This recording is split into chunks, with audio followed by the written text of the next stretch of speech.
एक मैं, एक वो और तीसरा प्रकृति।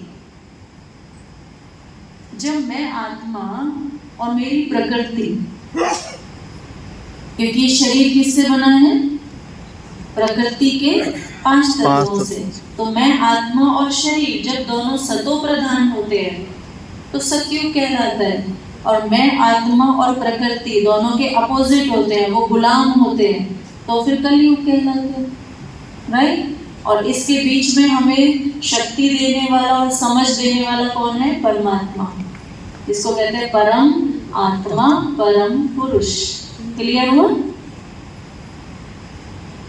जो मैंने अभी बताया? पढ़ी ये दो सीताओं के बीच सभी पढ़ी। दोस्तों के प्रकृति क्लियर हो गया? जब आत्मा और प्रकृति, यानी प्रकृति पर आत्मा का क्या होता है? कंट्रोल होता है, तो सतयुग कहलाता है। और जब वो उसका गुलाम बन जाती है तो कलयुग कहलाता है। जब आपको सृष्टि चक्र दिखाया था, ये देखिए, ये है सृष्टि चक्र, यानी पूरी सृष्टि का एक साइकिल। कई बार बाद में लास्ट में प्रश्न लास्ट में यहाँ पर दिखाया सृष्टि चक्र, और सृष्टि चक्र के बीच में क्या दिखाया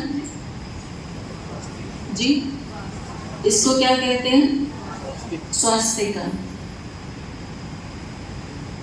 स्वास्तिका का क्यों हम स्वास्तिका को और कब कब यूज करते हैं और क्यों यूज करते हैं?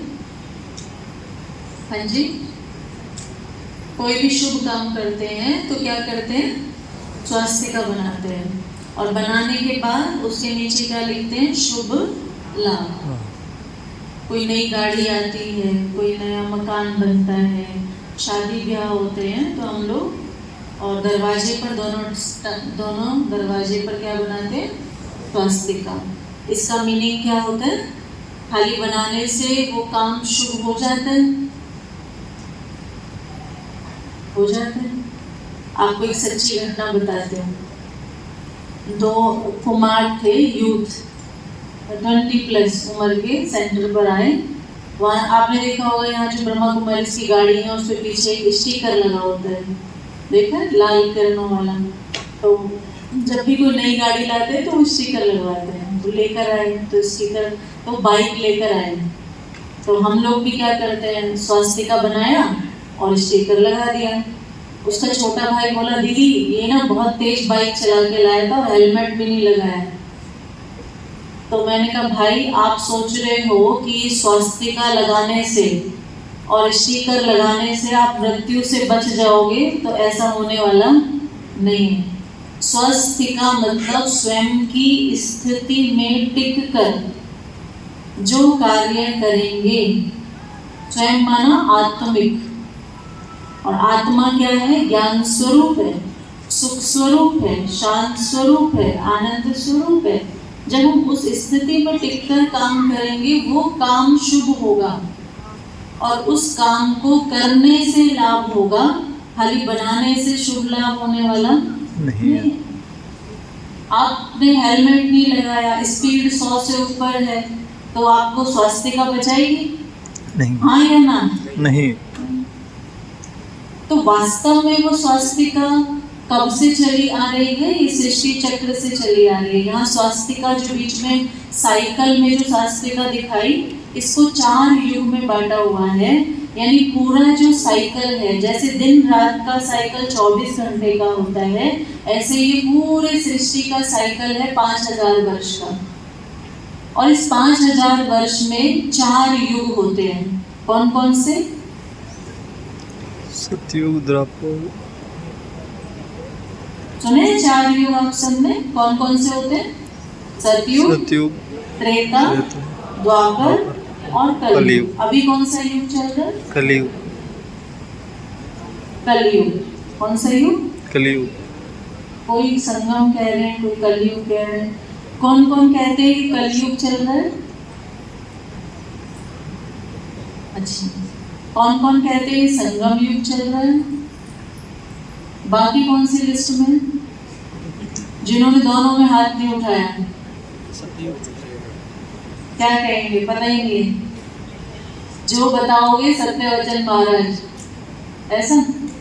देखो एक बार ध्यान से सुनना, आपको लगता हो कि हम जो भी बता रहे हैं वो 100% राइट है, ऐसी बात नहीं है। हम वही सुना रहे हैं जो हमें परमात्मा ने ज्ञान दिया और जितना मैंने उसको अंडरस्टैंड किया, यानी समझा। तो आप सब भी उसको समझने की कोशिश करनी है। ऐसा नहीं जबरदस्ती थोपा जाएगा कि नहीं यही बात राइट है, नहीं, उसको समझना है और समझ के जीवन में धारण करना है।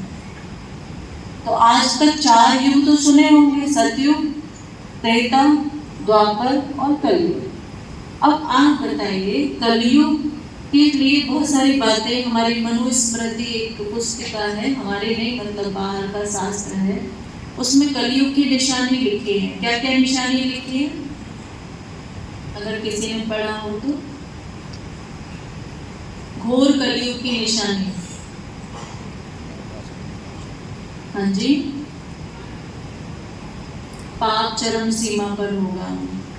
उसमें साफ साफ लिखा है कि गाय रिष्टा खाएगी, केशों का श्रृंगार होगा, कन्या मनचाहा वर मांगेगी, अनाज पुड़ियों में बिकेगा, पानी पैकेट में बिकेगा, ऐसे करके बहुत सारी बातें उसमें लिखी हैं। तो समझो घोर कलयुग आ गया। तो आ गया या इंतजार है भाई? आ गया। तो घोर कलयुग माना घोर रात। तो घोर रात के बाद क्या आएगा? सवेरा। रात के बाद क्या आता है? सवेरा। दिन आता है। रात के 12 बजे को हम कहते हैं जी घोर रात हो रही है। फिर उसके बाद 1 बजे क्या हो जाता है? दिन शुरू हो जाता है। तो यहाँ पर दिखाया सबसे पहले सत्य युग, यानी 5000 वर्ष को 4 भागों में डिवाइड किया है। आप डिवाइड करिए, क्या क्या होगा? 4 भागों में डिवाइड करें इनको, वहां तो लिखा हुआ था इसलिए हटा दिया। 5000 वर्ष का एक साइकिल है, तो चारों में डिवाइड करो, 1250, 1250, 1250, 1250। तो सबको बांट दिया तो कितना हो गया? ठीक है, यहाँ बीच में लिखा है सतयुग, फिर त्रेता, फिर द्वापर और कलयुग। तो टोटल हो गया हमारा 5000 वर्ष का ये साइकिल हो गया। अब इस 5000 वर्ष में मुझे क्या करना है भाई? कई बार हमें लगता है कि व्हाट नेक्स्ट, जीवन में आगे क्या? क्या ऐसे ही चलते रहेंगे या हमारा भी कुछ होगा? आता है किसी किसी को प्रश्न ये कि हमें आगे क्या करना है?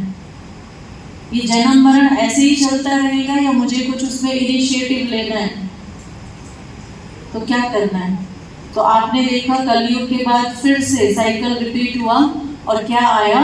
सतयुग। तो सतयुग में क्या होगा? नाम है सतयुग। अभी है कलयुग। कलयुग से Satyug, it is a great transformation, महापरिवर्तन। महापरिवर्तन करने के लिए क्या करना पड़ेगा? कुछ तो करना पड़ेगा। हमें अगर अपने आप को कहीं जाने के लायक बनाना है, परिवर्तन करना है, तो क्या करना पड़ता है? पढ़ाई करनी पड़ती है। आपको इंजीनियरिंग करना है, आपको डॉक्टर बनना है, बैरिस्टर बनना है, पढ़ना पड़ता है नहीं पढ़ना पड़ता? कितना पढ़ना पड़ता है? कोई बैठे इंजीनियर, हाथ ऊपर करें, 1 2 3 4, कितना पढ़ना पड़ता है भाई साहब? एक दिन में कितने आवर्स? मिनिमम 12 आवर्स, 12 घंटे पढ़ना पड़ता है इंजीनियर बनने के लिए। अब कलयुग से सतयुग में जाना है तो कितने घंटे पढ़ना पड़ेगा? क्योंकि ये बार बार होता है, सतयुग त्रेता द्वापर कलयुग, सतयुग त्रेता द्वापर कलयुग। यानी जैसे हम यहाँ बैठे हैं फिर से ऐसे ही यहाँ पर आके बैठेंगे। यानी हम सतयुग में गए होंगे तो फिर से हम सतयुग में आएंगे। तो उसके लिए क्या करना पड़ेगा? पढ़ना पड़ेगा। क्या पढ़ना पड़ेगा? क्या पढ़ना पड़ेगा?